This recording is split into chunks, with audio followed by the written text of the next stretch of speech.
hello friends, welcome back to my channel Vasu Kannada vlogs. Friends, ಪಪ್ಪಾಯ ಹಸಿವಾದಾಗ ತಿಂದರೆ ಏನಾಗುತ್ತೆ ಗೊತ್ತಾ? ಈ ವಿಡಿಯೋನ ಲಾಸ್ಟ್ವರೆಗೂ ನೋಡಿ ನೀವೇ ಶಾಕ್ ಆಗ್ತೀರಾ. ಅದಕ್ಕೂ ಮುಂಚೆ ನನ್ನ ಚಾನಲ್ಗೆ ಸಬ್ಸ್ಕ್ರೈಬ್ ಆಗಿಲ್ಲ ಅಂದರೆ ದಯವಿಟ್ಟು ಸಬ್ಸ್ಕ್ರೈಬ್ ಮಾಡ್ಕೊಳ್ಳಿ.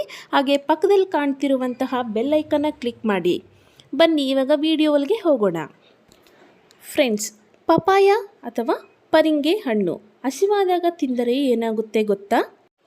ಫ್ರೆಂಡ್ಸ್, ಪಪ್ಪಾಯ ಹಾಗೂ ಪರಿಂಗೆ ಹಣ್ಣು ಹಸಿವಾದಾಗ ತಿಂದರೆ ಮೊದಲನೆಯದಾಗಿ ಜೀರ್ಣಕ್ರಿಯೆ ಸುಲಭವಾಗುತ್ತದೆ.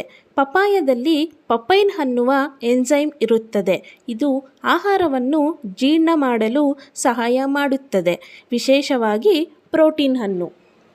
ಪಪ್ಪಾಯ ಹಣ್ಣಿನಲ್ಲಿ ವಿಟಮಿನ್ ಸಿ ಅನ್ನುವ ಪೋಷಕಾಂಶಗಳು ಇವೆ. ಇದು ರೋಗ ನಿರೋಧಕ ಶಕ್ತಿಗೆ ಸಹಾಯ ಮಾಡುತ್ತದೆ. ಹಾಗೆ ವಿಟಮಿನ್ ಎ ಅನ್ನುವ ಪೋಷಕಾಂಶವು ಕಣ್ಣುಗಳಿಗೆ ಉತ್ತಮ. ಫೈಬರ್, ಪೊಟ್ಯಾಷಿಯಂ, ಫೋಲೇಟ್ ಇವು ಮೂರೂ ಸಹ ಹೃದಯ ಆರೋಗ್ಯ ಮತ್ತು ಜೀರ್ಣಕ್ರಿಯೆಗಾಗಿ ಸಹಾಯಕ ಮಾಡುತ್ತದೆ. ಮೂರನೆಯದಾಗಿ ಪಪ್ಪಾಯದಲ್ಲಿ ಇರುವ ಆಂಟಿ ಆಕ್ಸಿಡೆಂಟ್ಗಳು ಬೀಟಾ ಕೆರೋಟಿನ್ ಎನ್ನುವ ಆಂಟಿ ಆಕ್ಸಿಡೆಂಟ್ ದೇಹದ ಉರಿಯನ್ನು ಕಡಿಮೆ ಮಾಡುತ್ತದೆ.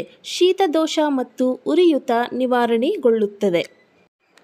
ನಾಲ್ಕನೆಯದಾಗಿ ಫೈಬರ್ ಮತ್ತು ಎನ್ಸೈಮ್ನ ಕಾರಣದಿಂದಾಗಿ ಪಪ್ಪಾಯ ಹಣ್ಣು ನೈಸರ್ಗಿಕವಾಗಿ ಕೈಚಾಳಿಯನ್ನು ಸುಧಾರಿಸುತ್ತದೆ.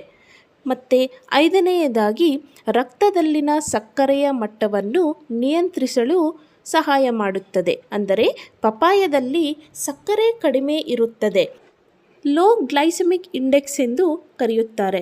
ಇದು ಡಯಾಬಿಟಿಸ್ ಇರುವವರಿಗೆ ಸಹ ಸೂಕ್ತ. ಡಯಾಬಿಟಿಕ್ಸ್ ಇರುವವರು ಈ ಹಣ್ಣನ್ನು ಕಣ್ಣು ಮುಚ್ಚಿ ತಿನ್ನಬಹುದು. ಇದರಲ್ಲಿ ಸಕ್ಕರೆ ಅಂಶ ಕಡಿಮೆ ಇರುವುದರಿಂದ ಏನೂ ತೊಂದರೆಯಾಗುವುದು ಇಲ್ಲ. ನಾಲ್ಕನೆಯದಾಗಿ ಹೆಣ್ಣು ಮಕ್ಕಳಲ್ಲಿ ಪ್ರತಿ ತಿಂಗಳು ಮುಟ್ಟು ಸಂಭವಿಸುತ್ತದೆ. ಆಗ ಇದನ್ನು ಸೇವಿಸಿದರೆ ಹೊಟ್ಟೆಯ ನೋವನ್ನು ನಿಯಂತ್ರಿಸಬಹುದು. ಹಾಗೆಯೇ ಹೆಣ್ಣು ಮಕ್ಕಳ ಚರ್ಮ ಸೌಂದರ್ಯವನ್ನು ಹೆಚ್ಚು ಮಾಡುವ ಅಂಶವನ್ನು ಪರಿಂಗೆ ಹಣ್ಣು ಹೊಂದಿದೆ. ಆದ್ದರಿಂದ ಪರಿಂಗೆ ಹಣ್ಣನ್ನು ದಿನನಿತ್ಯ ಸೇವನೆ ಮಾಡುವುದರಿಂದ ನಮ್ಮ ಚರ್ಮ ಸೌಂದರ್ಯವನ್ನು ಹೆಚ್ಚಿಸಿಕೊಳ್ಳಬಹುದು. ಪರಿಂಗೆ ಹಣ್ಣಿನಲ್ಲಿ ವಿಟಮಿನ್ ಸಿ ಹಾಗೂ ವಿಟಮಿನ್ ಇ ಆಂಟಿ ಅಂಶ ಇರುವುದರಿಂದ ನಮ್ಮ ದೇಹದ ಸೌಂದರ್ಯ ಹೆಚ್ಚಾಗುತ್ತದೆ ಹೊರತು ಕಡಿಮೆ ಆಗುವುದಿಲ್ಲ. ಫ್ರೆಂಡ್ಸ್, ನೋಡಿದ್ರಲ್ಲ ಪಪ್ಪಾಯ ಹಣ್ಣಿಂದ ಎಷ್ಟೆಲ್ಲ ಪ್ರಯೋಜನಗಳಿದೆ ಅಂತ. ಫ್ರೆಂಡ್ಸ್, ನಿಮ್ಗೆ ಈ ವಿಡಿಯೋ ಇಷ್ಟ ಆಗಿದರೆ ಲೈಕ್ ಮಾಡಿ, ಕಮೆಂಟ್ ಮಾಡಿ, ಹಾಗೆ ನಿಮ್ಮ ಫ್ರೆಂಡ್ಸ್ ಜೊತೆನೂ ಶೇರ್ ಮಾಡಿ.